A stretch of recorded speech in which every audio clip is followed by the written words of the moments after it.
I'm sorry to put this to you. Let's start there. Richard Marles, are you worried about losing your seat now at the next election because of this?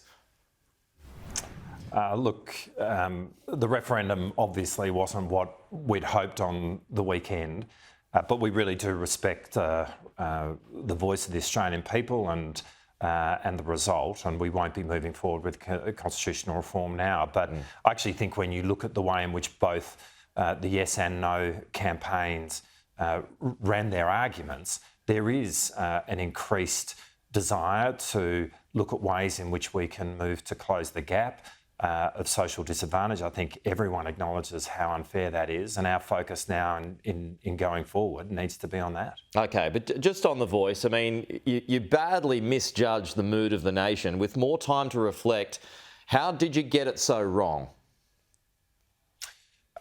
We went to the last election saying that we would take the Uluru Statement from the Heart to the Australian people, and that was our commitment, and that's what we did. We followed through on that commitment.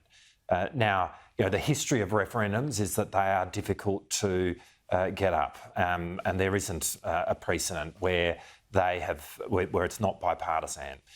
So we knew that this was difficult, but we felt that it was important to honour the commitment that we made to the Australian people at the last election and give Australians their say. And that's what we did. So just on that then, if you knew victory was unlikely, I mean, why pursue it and waste, $400 million in a cost of living crisis? Well, firstly, we've been very focused on the cost of living throughout this campaign. It is possible to walk and chew gum at the same time. Governments actually have to do that all the time.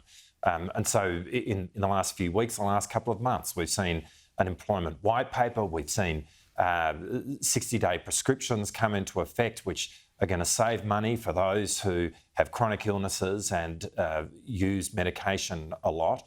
We've seen an increase in the single parenting payment, and I could go on. I mean, we've been completely focused on easing the burden of the cost of living. But was the referendum a waste of money? We've done that. Mostly we've done that in the face of the opposition of the Liberal Party. No, it wasn't. We made a commitment to the Australian people that we would take the Uluru Statement of the Heart to a referendum. Okay. That's what we took to the last election. We followed through on that, and we didn't take that commitment to the last election only on the basis of Peter Dutton agreed.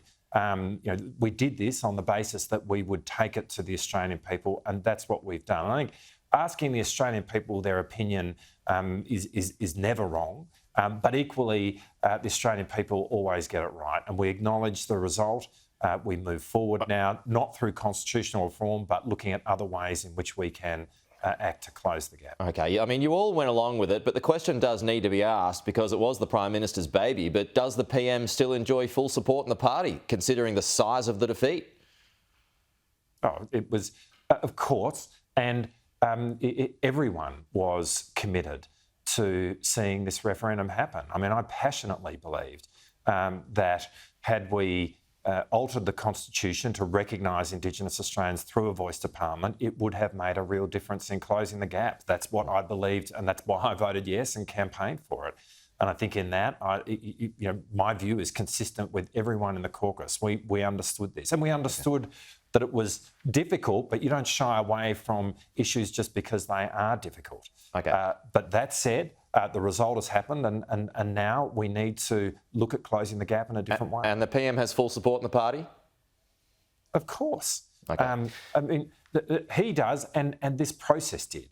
And I think, we hope that from this there is an increased commitment throughout Australia to act on closing the gap. I think Australians do better realise now that a group of our citizens, by virtue of their birth, living shorter and less healthy lives is fundamentally unfair, and it needs to change. Does that mean treaty and truth-telling, or, like Jackie Lambie referred to last hour, more practical measures on the ground need to be prioritised?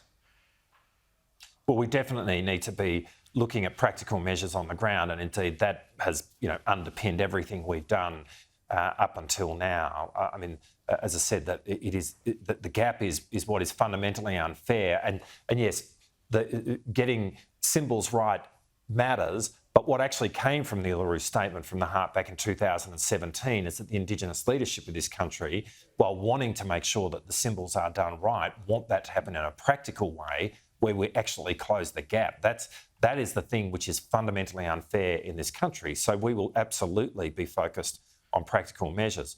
And the answer to your question is we are committed to the Uluru Statement from the Heart. I think, in light of the referendum, it is now a moment to let the dust settle and to work out what the way forward is. Okay. But we are absolutely committed to closing the gap, and in doing so, we are absolutely committed to listening to Indigenous Australians. Okay, now we just heard the update from the Foreign Minister, Richard, just from with your defence hat on now. So you had 2 RAF flights that left Tel Aviv overnight. Is that it, or is there more to come? Well, there was 2 RAF flights and a chartered flight, so 3 flights in total. 255 people were able to leave last night. There is another flight planned today, but I emphasise this is a very changeable situation. We're dependent on airspace remaining open. We're dependent on being able to obtain a slot at Ben Gurion Airport.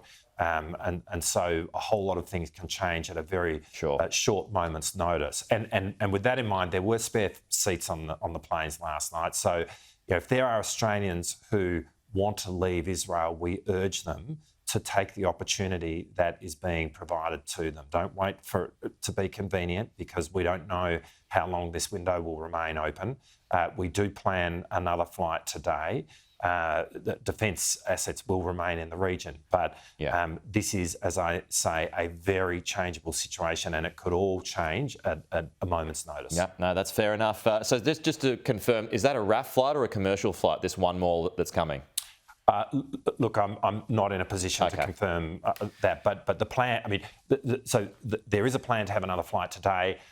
RAF assets remain in the region, but I mean, we are very dependent upon a whole lot of circumstances remaining in Israel which allow this to occur, most notably airspace remaining open, and obviously all of that could change literally in a moment's notice. Richard Marles, the Defence Minister, thanks for your time this morning. We'll talk to you again soon.